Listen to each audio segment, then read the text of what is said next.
Eto nga yung unang pagkakataon na naisama ko si Diday kung saan nga nakatira si Cassandra. Makalipas nga ang ilang buwan ay ngayon palang muli kami magkikita ni Cassandra. Kaya nagpapasalamat ako na sa ilang beses kong nakarating dito ay laging mainit pa rin ang pagtanggap nila sa akin.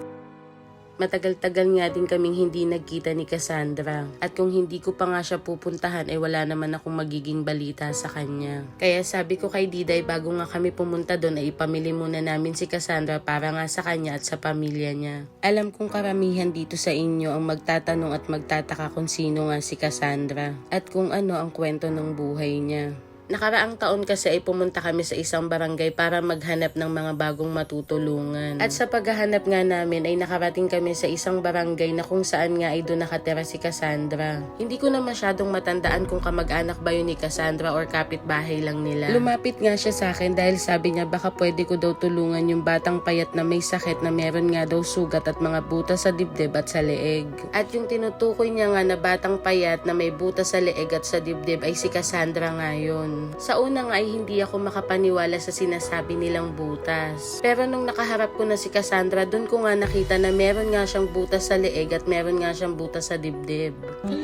At yung butas na yun ay nagmula nga sa mga sugat na mga sinasabi niya na pumuputok daw. Wala akong alam o eksaktong idea kung ano nga ang sakit ni Cassandra. At nung mga panahon na to ay nagsisimula pa lang ako sa pag-charity at hindi pa ako kumikita. Kaya hindi ko rin alam kung paano ko siya matutulungan. Dahil alam ko na kahit makapagbigay ako sa kanya ng tulong ay hindi naman kalakihan at hindi naman sasapat. Kaya nga nung na-upload na yung video ni Cassandra ay sobrang pasasalamat ko dahil bumuhos nga yung tulong galing sa ating mga kababayan. Nakapagpa-check up na siya at nakainom na siya ng tamang gamot nga para sa kanya. At makalipas nga ang ilang buwan at eto na muli ko nga binalikan si Cassandra para nga siya ay kumustahin. Una ko nga agad chinek yung leeg niya at yung sugat niya nga sa dibdib. Kung noon nga ay may mga sugat ito at may mga butas, ngayon nga ay peklat na lang ang naiwan. Medyo maayos na nga yung pangangatawan ni Cassandra at masigla na nga siya kumpara noon. Ramdam na ramdam ko nga yung saya ni Cassandra na muli kaming nagkita pero hanggang ngayon nga ay mahiyain pa din siya. At para nga makapag-usap kami ng maayos ni Cassandra at hindi na nga siya mahiya ay umakyat na nga kami sa bahay nila. At dito nga nagsimula na nagkamustahan na kami.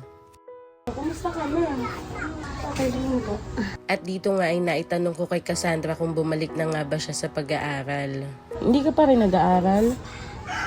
Bakit? Nakakalungkot nga na hanggang ngayon ay hindi nga maipagpatuloy ni Cassandra yung pag-aaral niya. Nakaraang taon nga kasi ay tumigil nga si Cassandra dahil sa sakit niya at sa mga sugat niya ay nabubuli nga siya sa school. Ngayon nga ay hindi niya nga naipagpatuloy ulit yung pag-aaral niya dahil nga sa kakulangan daw nila sa pinansyal. Yung papa niya nga daw ay nawalan ng trabaho at pa-extra-extra na lang ngayon. At kung may kinikita man nga daw yung tatay ni Cassandra ay minsan nga ay hindi pa ito sumasapat sa pagkain nila. Sumabay pa nga na may sakit nga lagi yung nanay ni Cassandra kaya siya na lang ang nag-aalaga sa mga kapatid niya. Tulad nga ngayon na pagpunta ko ay wala nga yung mama ni Cassandra dahil nagpapa-check up nga daw dahil lagi ngang masama ang pakiramdam. Ilang buwan na nga daw na tinitiis ng mama ni Cassandra ang laging pagsama ng pakiramdam pero ngayon nga lang daw ito nakapagpa-check up. Kaya eto din daw yung mga dahilan kung bakit hindi na nga din siya nakabalik sa pag-aaral. Kung titingnan mo nga ay hindi mo nga mahahalata sa mukha ni Cassandra kung ano nga yung hirap ng sitwasyon nila. Dahil maaga pa nga lang ay tinanggap niya na kung gaano nga kahirap ang buhay at kung paano ito labanan. At isa rin sa dahilan na pagpunta ko dito ay may pinapaabot nga ang isa nating kababayan para nga kay Cassandra. Ito yung 2,000. Bigay to sa'yo ni Ma'am Jessica Lee ng Taiwan.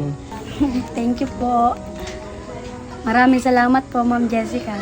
Dito nga ay may pinangako ako kay Cassandra sa muli kong pagbalik. At sa mga kapitbahay po ni Cassandra, maraming salamat po sa inyo. Maraming salamat po sa palaging mainit na pagtanggap nyo po sa amin. Pagpasensyahan nyo na po ang konting blessing na na-share ko po sa inyo. Yun lang po at God bless you all.